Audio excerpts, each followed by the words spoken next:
বিসমিল্লাহির রহমানির রহিম। তো আমরা এর আগের আলোচনায় প্রথম প্রজন্ম এবং দ্বিতীয় প্রজন্ম নিয়ে আলোচনা করেছিলাম। এই দুইটা প্রজন্মকে লো লেভেলের ল্যাঙ্গুয়েজ বলা হয়। প্রথম প্রজন্মকে আমরা মেশিন ভাষার প্রজন্ম বলেছিলাম এবং দ্বিতীয় প্রজন্মকে আমরা অ্যাসেম্বলি ভাষা বলেছিলাম। তো এই প্রথম প্রজন্ম এবং দ্বিতীয় প্রজন্মের প্রোগ্রাম অর্থাৎ লো লেভেলের প্রোগ্রামগুলোতে এক ধরনের কম্পিউটারে রচিত প্রোগ্রাম আরেক ধরনের কম্পিউটারে ব্যবহার করা যেত না। এছাড়াও এই প্রোগ্রামগুলো মানুষের জন্য রচনা করা কষ্টসাধ্য ছিল। তো লো লেভেলের ল্যাঙ্গুয়েজগুলো যন্ত্রের পক্ষে সহজ হলেও মানুষের জন্য খুবই কষ্টসাধ্য ছিল। এই কষ্ট থেকে অব্যাহতি দেওয়ার উদ্দেশ্যে মূলত হাই লেভেলের ল্যাঙ্গুয়েজের উৎপত্তি হয়। এই হাই লেভেলের ল্যাঙ্গুয়েজগুলো একদম মানুষের ভাষার কাছাকাছি, যার কারণে মানুষ খুব সহজে প্রোগ্রামগুলো বুঝতেও পারে, রচনাও করতে পারে এবং সহজে মনেও রাখতে পারে। তো হাই লেভেলের ল্যাঙ্গুয়েজগুলোর মধ্যে সর্বপ্রথম যে ল্যাঙ্গুয়েজটার কথা আমরা বলতে পারি তৃতীয় প্রজন্মের ভাষা, যেটাকে উচ্চতর ভাষা বলা হয়। তো এই তৃতীয় প্রজন্মের সুবিধাগুলো কি? মানুষ খুব সহজে প্রোগ্রামগুলো মনে রাখতে পারে, খুব সহজে রচনা করতে পারে এবং মানুষের ভাষার কাছাকাছি হওয়ার কারণে মানুষের প্রোগ্রামের প্রতি আলাদা একটা করে আগ্রহ তৈরি হওয়া শুরু হলো, যেটা প্রথম এবং দ্বিতীয় প্রজন্মে ছিল না। তো এই তৃতীয় প্রজন্মের প্রোগ্রামগুলোর কথা যদি বলি, পৃথিবীতে এই মুহূর্তে তৃতীয় প্রজন্মের প্রোগ্রামই সবচেয়ে বেশি। আমরা যদি উদাহরণ দিই, আমরা সির কথা বলতে পারি, C++ এর কথা বলতে পারি, আমরা ফরটানের কথা বলতে পারি,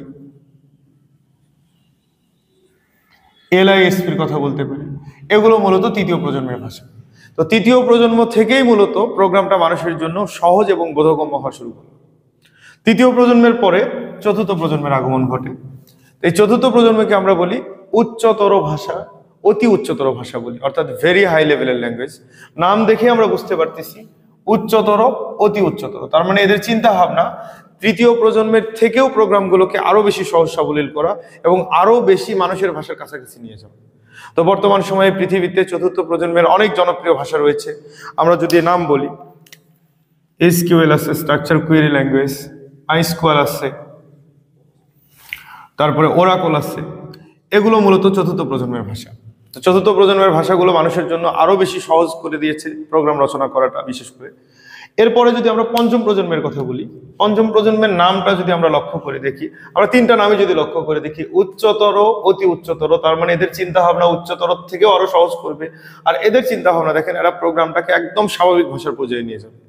যদিও বর্তমান সময়ে পঞ্চম প্রজন্মটা আন্ডার কনস্ট্রাক্টেড, এটা নিয়ে কাজ চলতেছে, এখনো পুরোপুরি ভাবে পৃথিবীতে ওইভাবে সম্প্রসারিত পরিসরে হচ্ছে পঞ্চম প্রজন্মের ভাষাগুলো খুব একটা আসে নাই। তো তারপরেও যদি বলা হয়, আর্টিফিশিয়াল ইন্টেলিজেন্সে এই মুহূর্তে পঞ্চম প্রজন্মের ভাষাগুলো ব্যবহার করা হচ্ছে। বিশেষ করে রোবোটিক্সে আমরা যদি দু একটা ভাষার নাম বলি, মার্কারি আছে, OPS5 আছে, এগুলো মূলত প্রোলগ আছে, এগুলো মূলত পঞ্চম প্রজন্মের ভাষা। তাহলে হাই লেভেলের ল্যাঙ্গুয়েজগুলো মূলত মানুষের ভাষার কাছাকাছি হওয়ার কারণে এখান থেকে ধরতে গেলে প্রোগ্রামের উত্থান এবং এখান থেকে মানুষের প্রোগ্রামের প্রতি আগ্রহ তৈরি হয়েছে এবং প্রোগ্রামের ব্যবহার ব্যাপক বা বিস্তৃত হারে শুরু হয়ে গেছে। তো আমরা যে বিগত আলোচনাগুলো, আজকের আলোচনা মিলে আমরা যে প্রোগ্রামের 5টা প্রজন্ম দেখলাম, এই 5টা প্রজন্মের মধ্যে প্রথম 2টা প্রজন্মকে আমরা লো লেভেলের ল্যাঙ্গুয়েজ বলি, আর পরেকার এই 3টাকে আমরা হাই লেভেলের ল্যাঙ্গুয়েজ বলি। এখান থেকে একটা জিনিস কিন্তু আমরা সহজে উপলব্ধি করতে পারি, লো লেভেলের ল্যাঙ্গুয়েজগুলোর দুর্বলতাই কিন্তু হাই লেভেলের ল্যাঙ্গুয়েজগুলো উৎপত্তির কারণ। একটু লক্ষ্য করলেই বোঝা যাবে, প্রথম প্রজন্মের সমস্যাগুলো সমাধানের জন্য দ্বিতীয় প্রজন্ম আসলো, দ্বিতীয় প্রজন্মে এসে কিছুটা আপডেট হলো, দ্বিতীয় প্রজন্মের পরে আবার যখন হাই লেভেলের ল্যাঙ্গুয়েজগুলো আসলো, ইভেন আমরা যে 3টা দেখলাম, এই 3টাতেও যদি একটার পর আরেকটার নামকে যদি আমরা তুলনা করি, তাহলেই বোঝা যাচ্ছে যে গ্র্যাজুয়ালি কি হচ্ছে, ডেভেলপ ঘটতেছে বা পরিবর্তন ঘটতেছে এবং প্রোগ্রাম আগের থেকে আরো বেশি কি উন্নত মানের হচ্ছে। তো এই জায়গা থেকে একটা কোশ্চেন তোমাদের পরীক্ষায় দেয়, লো লেভেলের ল্যাঙ্গুয়েজগুলো হাই লেভেলের ল্যাঙ্গুয়েজগুলো উৎপত্তির কারণ। এটা আমরা সহজেই বুঝতে পারি, আগের প্রজন্মের দুর্বলতাগুলোর কারণেই মূলত পরেকার প্রজন্মগুলোর উৎপত্তি ঘটেছে।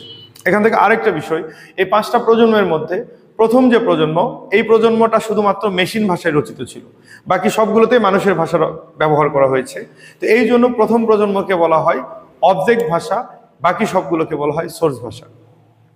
আশা করা যায় আমরা প্রোগ্রামের প্রজন্ম থেকে অনেক কিছু শিখতে পেরেছি। ধন্যবাদ। আমরা ধারাবাহিকভাবে নেক্সট আলোচনাগুলো শুরু করবো ইনশাল্লাহ। সবাই ভালো থাকবে। আসসালামু আলাইকুম।